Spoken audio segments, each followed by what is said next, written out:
Normalization. It was the buzzword of 2020. Israel has long been hated by its Arab neighbors, but it seems to have pulled off the impossible then. It normalized ties with 4 countries, the UAE, Bahrain, Morocco and the Sudan. The deal changed the face of West Asia. But 3 years have passed since the Abraham Accords, and now Israel wants something bigger. A normalization deal with Saudi Arabia. That's what they want. Time for some context. Saudi Arabia is the leader of the Muslim world. It does not recognize Israel. It has refused to do so since 1948. That's the year when Israel became an independent state, 1948. So a deal now between Israel and Saudi Arabia would be historic. It would be the deal of the century. Then what's stopping Riyadh? Palestine. The biggest bone of contention here. When Arab nations normalized ties in 2020, Palestine had called it a stab in the back. But they did little beyond condemning it. This time, however, they have a different plan. On Tuesday, 3 senior Palestinian envoys flew to Riyadh. They met the Saudi National Security Advisor. They had a list with them, a list of demands that Saudi Arabia could make on their behalf, on Palestine's behalf. Demands in exchange for normalizing ties with Israel. So what exactly are these Palestinian demands? Well, I have the list with me.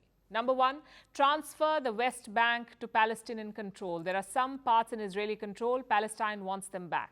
Number 2, no more Israeli settlements in the West Bank. Number 3, more money from Saudi Arabia to Palestine. They're asking for some $200 million every year.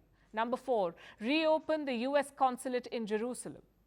This used to be their diplomatic mission to Palestine, but Donald Trump shut it in the year 2018. And number 5, resume U.S. brokered talks between Israel and Palestine, basically resume the peace talks.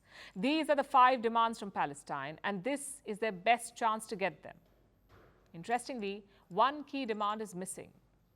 They're not asking for statehood. Let me repeat that.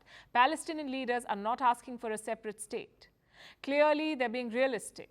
They know that Riyadh has the appetite to offer concessions. Saudi Arabia is the de facto leader of the Arab world.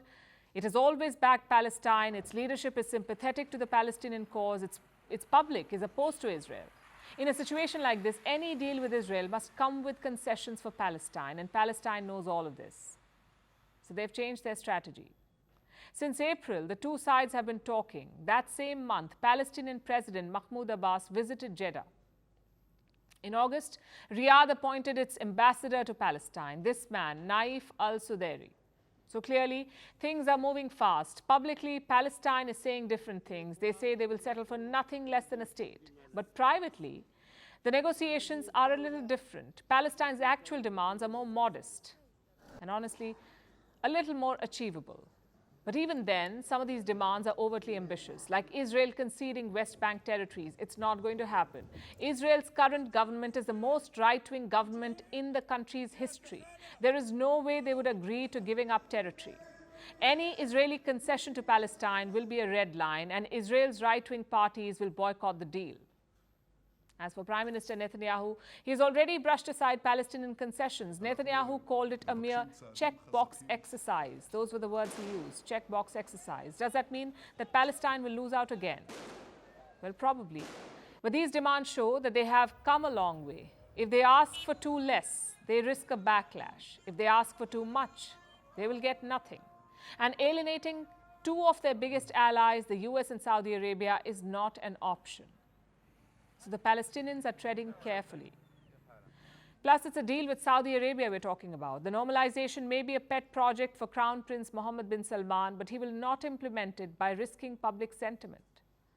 This is a Crown Prince who has focused on what's best for his kingdom, for Saudi Arabia. This is a Saudi leadership that is hyper-focused on its national interests. If they don't get concessions from Israel, they would demand security concessions from the US. Biden may have to agree to major security concessions to make the deal worth it for the Saudi kingdom.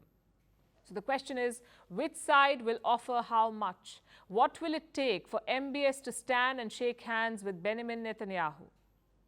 And will Palestine end up being the loser once again? We'll be tracking this closely to bring you the answers.